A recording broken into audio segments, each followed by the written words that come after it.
احساس خوبی به دیگران. اگه یه لیمو ترش برداریم، نگاش کنیم، بهش نمک بپاشیم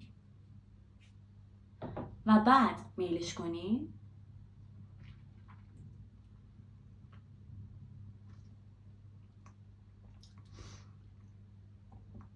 حسابی دهنتون آب میفته. شروع کردم.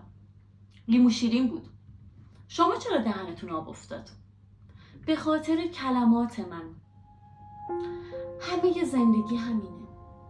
با زندگیتون دارین چی کار میکنین؟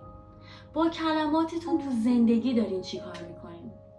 میخواین حرص آدما رو در بیارین؟ میخواین دل آدما رو بسوزونین؟ میخواین دهن آدما رو آب بندازین؟ تمام این کارا برای چیه؟ برای اینکه زندگی کنین؟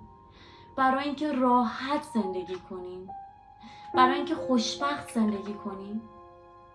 بیاید از کلماتی توی زندگی استفاده کنید که احساس خوبی به دیگران و به خودتون بدید. احساس خوبی به دیگران و به خودتون بدید.